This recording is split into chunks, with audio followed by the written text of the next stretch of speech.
Hi, hello. Welcome to another episode of Isaiah's Newsstand. It's your host, Isaiah Edwards.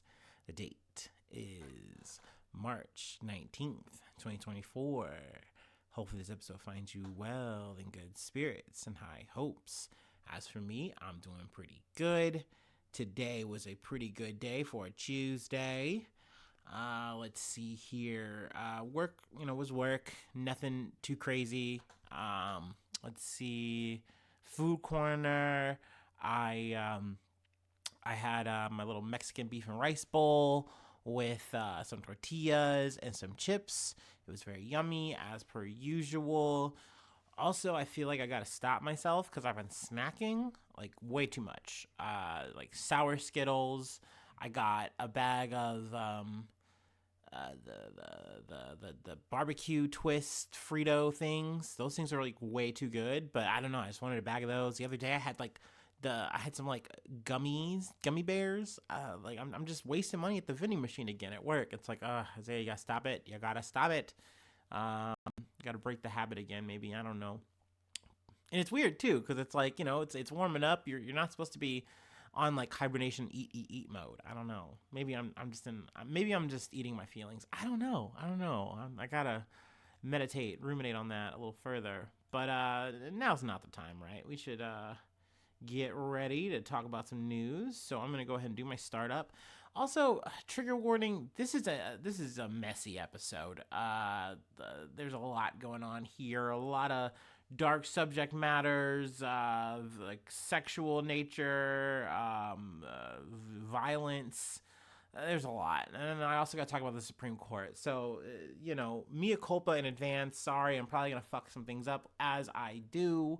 But yeah, let me try to get my mind as right as I can here. Gosh, this is a rough ride.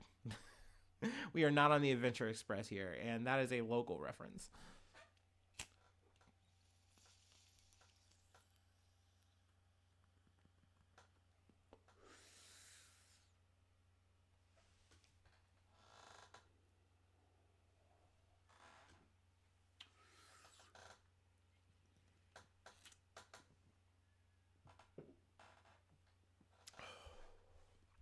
Okay, from Al Jazeera.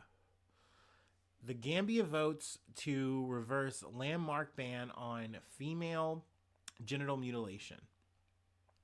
Now, I'm glad they say that in the title because I feel like this phrasing is a little conflicting. I understand, you got to do your shit for journalism's sake, and they do balance it out, whatever. But let's kick it off. The Gambia has taken steps towards lifting a ban on female circumcision, a move that could make it the first country in the world to reverse legal protections against the practice for millions of women and girls. Millions of women and girls.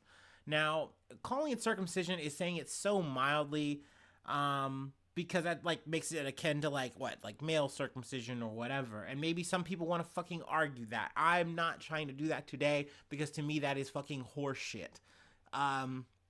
But this is female genital mutilation, what is essentially being talked about here and being put on the table, which is insane to me. Like, I'm not okay with it. I don't care if it is for religious reasons or whatever. Just that's a full stop for me. So just so you know where I stand on that shit. But politicians in the West African nations parliament voted 42-4 on Monday to advance the controversial bill which would repeal a landmark 2015 ban on female genital mutilation, or FGM, that made the practice punishable by up to 3 years in prison. I cannot pronounce this fucker's name, and I'm going to say that because I do not like this guy. Al Mehmet Gibba, the legislator who introduced the bill, argued that the ban violated citizens' rights to practice their culture and religion in the overwhelmingly Muslim country. The bill seeks to uphold religious loyalty and safeguard cultural norms and values. I feel like this is once again one of those plays for political points where hey, I have a religious base. I can say, hey, don't you guys want to bring this back? Don't you guys want to embrace some tradition? And people are going to clap and cheer for me. when it's like, this is people's lives at stake. Like, you could literally die from this. How, like, that's how bad these situations can fucking get. Not to mention, okay, let's say you don't die. Like, you are different for the rest of your life. You are, I hate to say it, but this is, the mutilation is in there. You are disfiguring a person. They are no longer the same. Like, in the way that you can live your life, you do not have the same sexual sensation that you used to have. Like, and this is one of those things where, like, I know, like, in America, in the West, we've kind of, like, had this resurgence in talking about, like, oh, you know, reclaiming the foreskin or whatever for men. And it's like, hee hee ha ha. I mean, you can always meme this or whatever. But, look, like, no, truly. Like, when we are talking about a woman's, like, just right to their autonomy, their own choice, like, you're telling this baby to be like, oh, yeah, we're just going to just take this razor blade and just get to cutting. And, like, because this is just better for them. Like, this is better for, I don't even want to get into the miasma that is the reasons that compel people to want to do this to children. Like, but it's fucked up to me. And, you know, yeah, I'm gonna, and that's the thing I want to say, oh, I'm gonna stay on the side of women here, but there are women who are on the side of saying, no, we want this. We want to have FGM. And, of course, they want to call it, you know, was it female circumcision? In fact, what sparked this was the debate flared up in August when 3 women were fined for carrying out FGM on 8 infant girls, becoming the first people convicted under the law. Let's see here. This is something else I should probably run back to and read. The debate over repealing the ban imposed by former Gambian President Yahya Jammeh, who ruled the country with an iron fist for 22 years before being toppled in 2016, has divided the nation. So, yeah, I mean, sadly, it seems like there are people in Gambia who are like, no, we want this. We're happy to hear that this is going to be potentially revoked, this ban. I really hope that it doesn't. Let me just, you know, pull a little bit more, I guess. UNICEF, the UN Agency for Children, defines FGM as the partial or total removal of the female external genitalia or other injury to the female genital organs for non-medical reasons. I mean, this is literally a situation where, like, you could die if it happens to you. You could bleed out and die. Not to mention just the trauma of it all. Like, I cannot stress this shit enough. So when I heard this shit, I immediately was like, well, I know what I'm covering, you know, front and center. So yeah, I mean, I really hope they keep this criminalization. But what's sad is that, like, even with the ban, this is still something that is a big problem. Like, this has been an ongoing thing, not just in you know, this country, but also in Asia, you know, other African countries. It is very prevalent. I don't know if I'm using that word right. I heard someone say that people use that word very wrong, and I'm sure I use that wrong. Just like I use the word game changer wrong, whatever. But I'm not a perfect person. But yeah, I believe that you should keep your vulva. God damn. And if some debate lord wanted to be like, well, yeah, what about the men? You're okay with it there, but not there. I'm like, look, dude, if we had to live in an absolutes in this conversation, then yes, I would say that we should all keep the foreskins and the whole female genitalia. Okay, like, there's no reason for this, man. Like, no, thank you. And yes, I'm pro religion. I don't want people to feel like their shit is stifled, but yeah, I do feel like your shit should be stifled if it is harming a human being. Like, yeah, once again, full stop. You don't need that here. Like the government should intervene. Call me the bad guy there. I'm rooting for big government on that situation. If it's coming for a vagina, goddamn. Oh yeah. Anyway, this is a lateral in terms of, like, ick and gross and bad, but I got an update for you. But I realized, like, I repressed this shit. I was like, did I cover this? I'm like, no, you definitely did. We talked about the Goon Squad, but I realized that I've been, like, living through life not thinking about this shit because it's scary as a black man, and it's upsetting and sad as fuck as just a human being in general. I would fucking hope, but who knows? We live in a crass and cruel world, don't we? From the Associated Press, Mississippi Goon Squad Um, by the way, I guess I gotta stop here. I do like and appreciate that these fucking sadistic fucks at least use Goon Squad in the way a millennial older person would use Goon Squad, not like a Goon Squad, like jerking off for forever and ever and ever and always. Um, you know, hey man, the times change. Anyway, let's talk about some depraved fucking shit. Mississippi Goon Squad deputies get years-long sentences for racist torture for of two black men. Though going back to it, maybe these dudes are like sexual repressed freaks because how they were moving like new age gooners. But let's see if we get into it before I fucking puke. Michael Corey Jenkins and Eddie Terrell Parker sat on the front row of a packed courtroom Tuesday and watched as a federal judge handed down years-long sentences to two of the white former Mississippi law enforcement officers who tortured the two black men last year in a brutal attack that began on the basis of race. After a neighbor complained about them staying in a white woman's home, the black men were tortured by people who had sworn an oath to serve and protect them. Another aside here, they don't talk, they don't identify the neighbor. I haven't heard of any kind of charges or anything like that.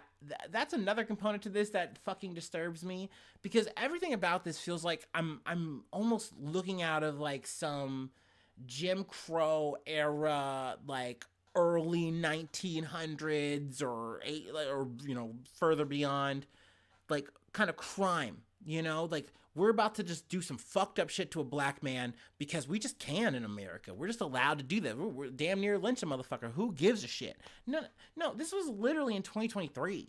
You know what I mean? Like this was in January.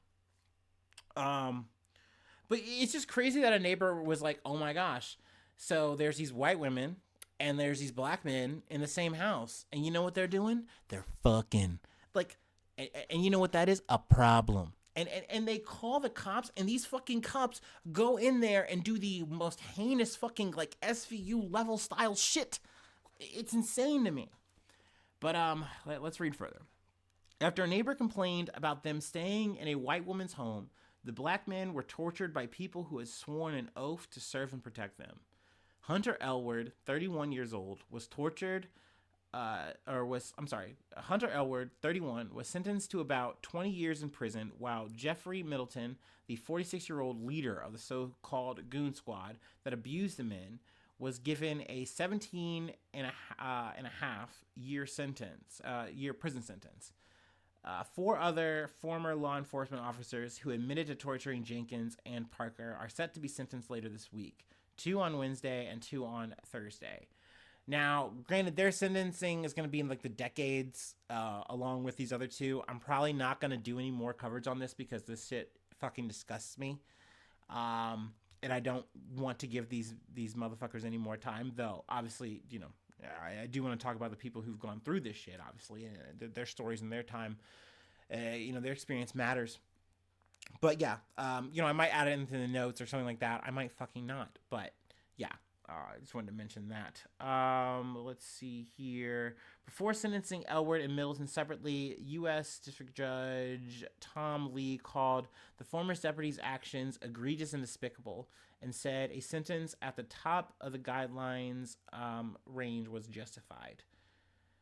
Let's see here. Yeah, we'll go ahead and do the rundown. The terror began on January 24th, 2023, with a racist call for extrajudicial violence when a white person phoned Rankin County Deputy Brett McAlpin and complained that 2 black men were staying with a white woman in Braxton. McAlpin told Deputy Christian Dedman, who texted a group of white deputies so willing to use excessive force, they call themselves the Goon Squad. So they have a history of doing this. It's a lot like how I talked about the fucking Scorpion unit in episodes prior. Like, these just motherfuckers are headbusters. And they add this weird sexual bent against black people, I've noticed, which is very strange and bizarre.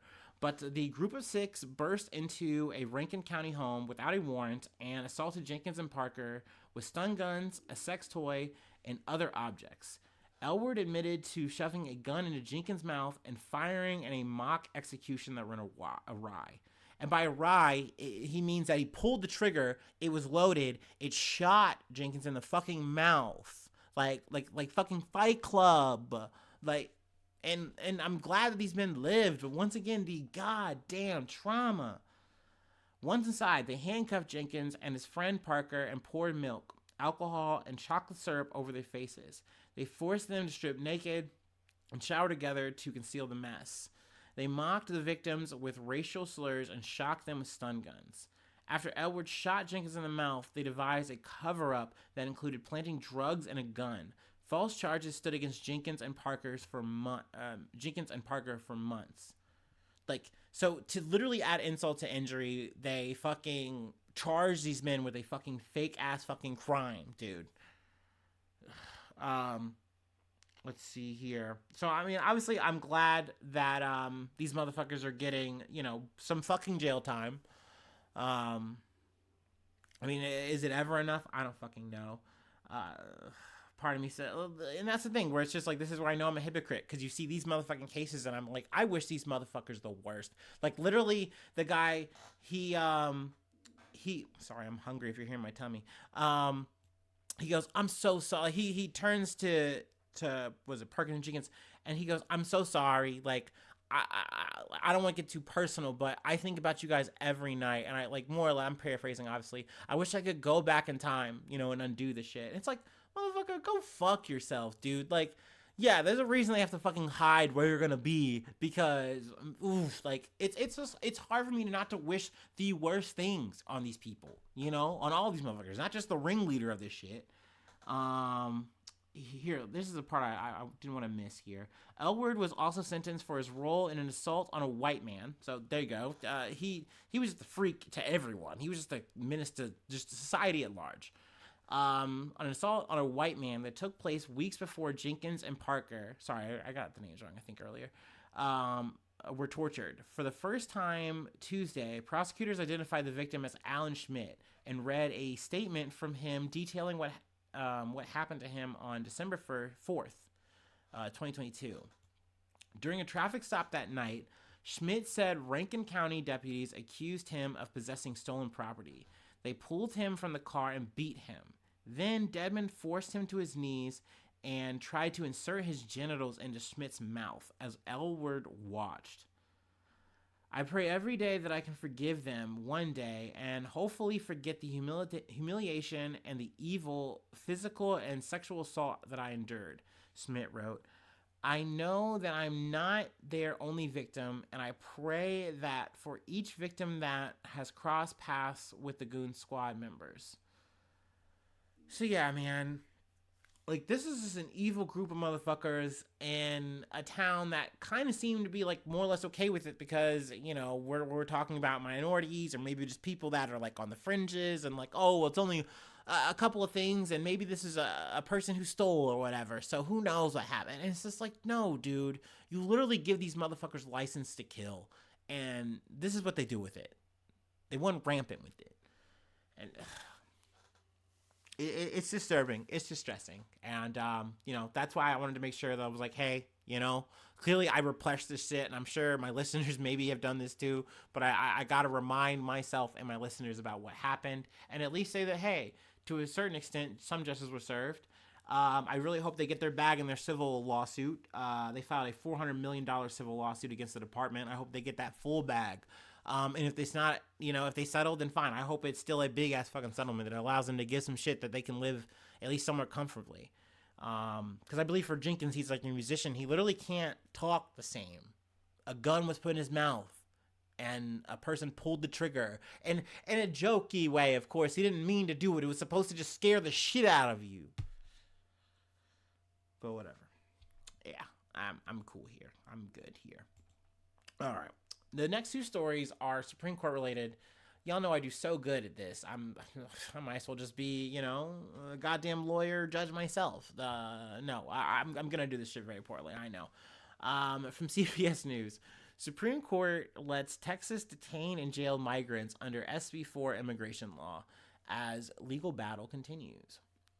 The Supreme Court on Tuesday gave Texas officials permission to jail and prosecute migrants suspected of crossing the U.S. southern border without authorization, greenlighting the enforcement of a state immigration law known as SB 4 that the Biden administration has called unconstitutional, which I personally agree with.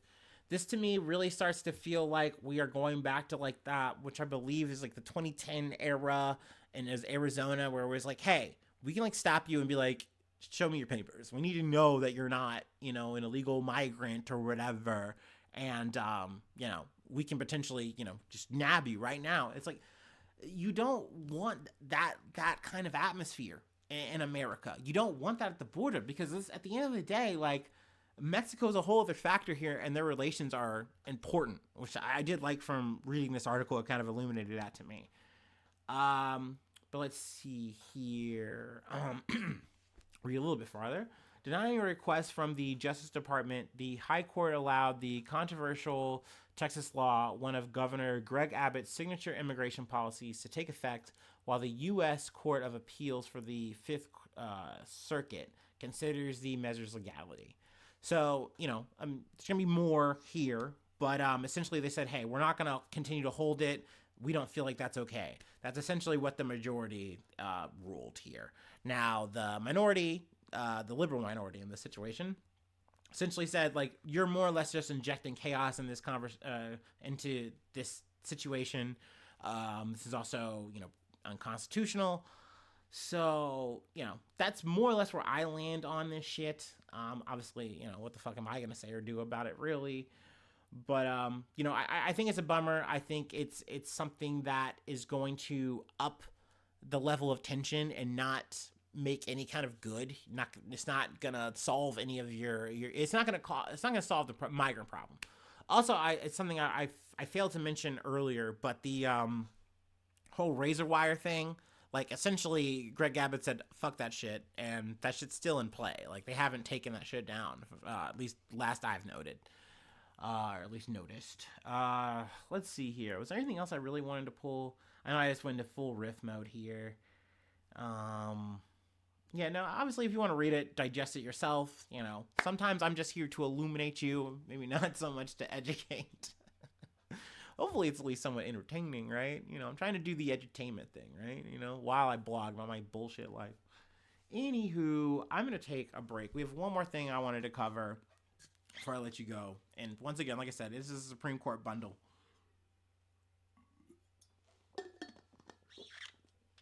All right. But you know what that means. I'm going to take my last break. Okay. Whew.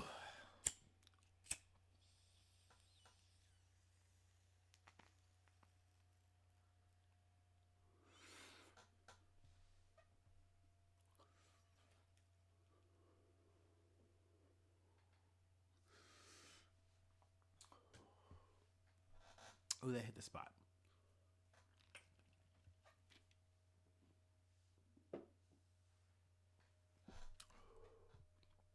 Ooh. Ooh. Ooh. Okay. From